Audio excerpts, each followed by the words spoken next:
বিশ্ব সংবাদে আপনাকে স্বাগত। শুরুতেই জানাবো হাতে পাওয়া সর্বশেষ আন্তর্জাতিক সংবাদের শিরোনাম, পরে বিস্তারিত। ইসরায়েল ফিলিস্তিন পুরোদমের যুদ্ধ চলছে, আর এই যুদ্ধের সর্বশেষ আন্তর্জাতিক গুরুত্বপূর্ণ আপডেট সংবাদ জানিয়ে দিব। থাকবে রাইসির দাফন অনুষ্ঠানের ফাঁকে গাজায় ফিলিস্তিনিদের বিজয় নিয়ে জরুরি বৈঠক। এরপর থাকবে ইসরায়েলি নারী সেনাদের আটক করার ভিডিও প্রকাশ। আরও জানিয়ে দিব পশ্চিম তীরে জেনিন থেকে ইসরায়েলের সেনা প্রত্যাহার। অন্যদিকে মিত্রদের কাছে আবারও উন্নত প্রতিরক্ষা ব্যবস্থা চাইলেন জেলেনস্কি। এরপর রয়েছে গাজায় নিহত বেড়ে ৩৫,৮০০। এবং সর্বশেষ অত্যন্ত গুরুত্বপূর্ণ সংবাদ জানিয়ে দিচ্ছি, ভারতের লোকসভা নির্বাচন ১২১ প্রার্থী নিরক্ষর, ৫০০ জন পঞ্চম শ্রেণী পাস এবং ৬৪৭ জন মাত্র অষ্টম শ্রেণী পাস। রাইসির দাফন অনুষ্ঠানের ফাঁকে গাজায় ফিলিস্তিনিদের বিজয় নিয়ে জরুরি বৈঠক। সদ্যপ্রয়াত প্রেসিডেন্ট ইব্রাহিম রাইসি ও তার সঙ্গীদের দাফন অনুষ্ঠানের ফাঁকে জরুরি বৈঠক করেছেন ইরানের রেজিস্ট্যান্স গ্রুপের নেতারা। বৃহস্পতিবার রাজধানী তেহরানে ইসলামিক রেভলিউশনারি গার্ড কোরের কমান্ডারদের উপস্থিতিতে এই বৈঠক হয়েছে। গণমাধ্যমের প্রতিবেদনে বলা হয়েছে, ওই মিটিংয়ে গাজার সর্বশেষ রাজনৈতিক, সামাজিক ও সামরিক পরিস্থিতি নিয়ে আলোচনা হয়েছে আল আকসা স্টর্ম অপারেশন নিয়ে। সেখানে রেজিস্ট্যান্স ফ্রন্টের ভূমিকাও আলোচিত হয়েছে।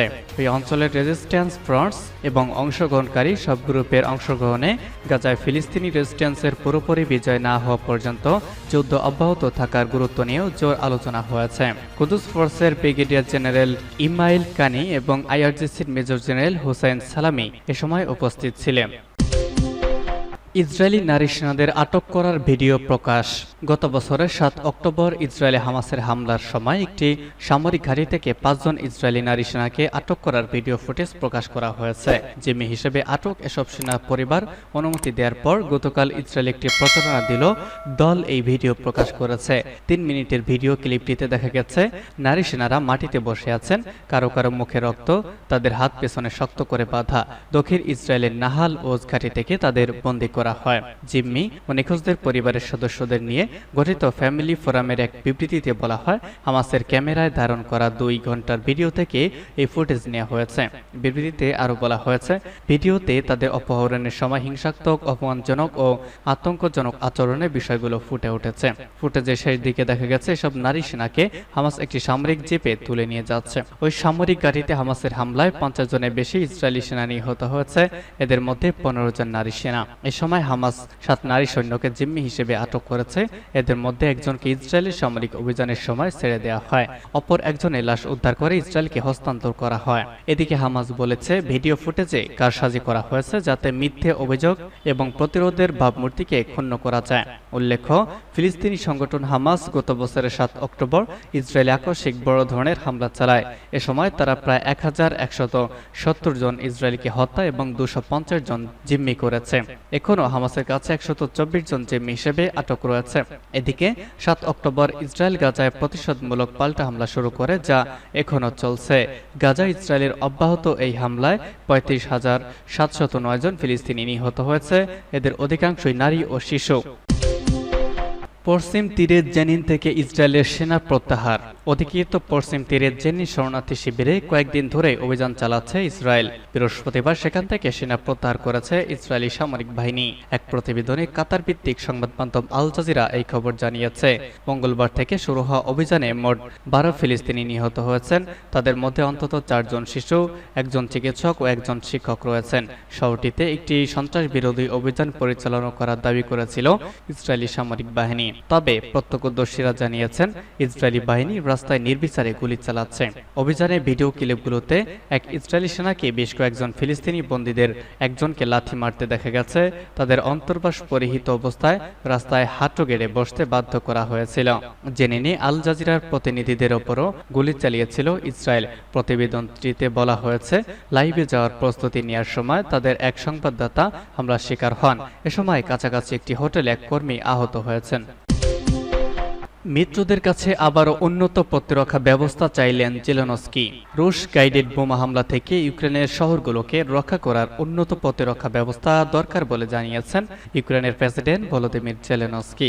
দেশটিতে হামলা করতে প্রধান অস্ত্র হিসেবে এখন গাইডেড বোমা ব্যবহার করেছে রাশিয়া। তাই উন্নত প্রতিরক্ষা ব্যবস্থা সরবরাহের জন্য পশ্চিমা মিত্রদের কাছে নতুন করে আবেদন জানিয়েছেন তিনি। ব্রিটিশ বার্তা সংস্থা রয়টার্স এই খবর জানিয়েছে। দীর্ঘদিন ধরেই উন্নত বিমান প্রতিরক্ষা ব্যবস্থার আহ্বান জানিয়ে আসছেন জেলেনস্কি, কেননা রুশ বাহিনী দেশটির জ্বালানি ও অন্যান্য অবকাঠামোর ওপর হামলা আরও জোরদার করেছে, যা প্রতিহত করার মতো প্রয়োজনীয় প্রতিরক্ষা ব্যবস্থা নেই ইউক্রেনের। তবে ইচ্ছাকৃতভাবে বেসামরিক স্থাপনাগুলোকে লক্ষ্যবস্তু করার কথা অস্বীকার করেছে রাশিয়া। যদিও 2022 সালে ফেব্রুয়ারিতে ইউক্রেনে দেশটির বিশেষ সামরিক অভিযান শুরুর পর থেকে হাজার হাজার মানুষ হতাহত হয়েছেন। রাতের নিয়মিত ভিডিও ভাষণে ইলেকট্রনিক অস্ত্র তৈরিতে ইউক্রেনের অগ্রগতির কথা জানিয়েছেন জেলেনস্কি। তবে রুশ গাইডেড বোমা প্রতিরোধে দেশটির আরও অনেক কিছুই করা বাকি আছে। তিনি বলেছিলেন, প্রতিরক্ষা ব্যবস্থারও কোনো বিকল্প হতে পারে না। ইউক্রেনে এমন ব্যবস্থা এবং কৌশল দরকার যা এই গাইডেড বোমা থেকে আমাদের অবস্থান, আমাদের শহর এবং আমাদের সম্প্রদায়কে রক্ষা করবে। চলতি মাসের শুরুর দিকে জেলেনস্কি বলেছিলেন, এপ্রিল জুড়ে ইউক্রেনের লক্ষ্যবস্তুতে 3200টির বেশি গাইডেড বোমা নিক্ষেপ করেছে রাশিয়া। এখন 300টির বেশি ক্ষেপণাস্ত্র ও প্রায় 300টি ধরনের ড্রোন ব্যবহার করেছিল দেশটি। গাজায় নিহত বেড়ে 35,800। যুদ্ধ শুরুর পর গাজা ইসরায়েলি হামলায় নিহত বেড়ে দাঁড়িয়েছে 35,800 জনে। গত 24 ঘন্টা প্রাণ গেছে 91 জনের। উপত্যকাটির স্বাস্থ্য মন্ত্রণালয় এমন তথ্য জানিয়েছে খবর আল জাজিরার। 7 অক্টোবর ইসরায়েলে হামলা চালায় সশস্ত্র গোষ্ঠী হামাস। এরপর ইসরায়েল গাজায় যুদ্ধ শুরু করে। সেই থেকেই গাজায় আহত হয়েছেন অন্তত 80,011 জন। কয়েক হাজার বাসিন্দা সেখানে ধ্বংসস্তূপ নিচে পড়ে কয়েক হাজার বাসিন্দা নিখোঁজ রয়েছেন। তারা নিহত হয়েছেন বলে মনে করা হচ্ছে। শুক্রবার আন্তর্জাতিক বিচার আদালত আইসিজে রায়কে সামনে রেখে ইসরায়েল গাজার রাফা শহরে হামলা বাড়িয়েছে। গাজায় যুদ্ধবিরতির নির্দেশ দিতে আইসিজের কাছে আবেদন জানিয়েছে দক্ষিণ আফ্রিকা। এদিকে অধিকৃত পশ্চিম তীরের জেনিনে 2 দিনের অভিযানে 12 ফিলিস্তিনিকে হত্যা করেছে ইসরায়েলি বাহিনী। জাতিসংঘ বলছে, রাফায় ইসরায়েলি বাহিনীর হামলায় 8 লাখের বেশি মানুষ পালিয়ে গেছে। বাস্তুচ্যুত পরিবারগুলো ভবনের ধ্বংসস্তূপের বা ধ্বংসাবশেষের মধ্যেই বসবাস করছে।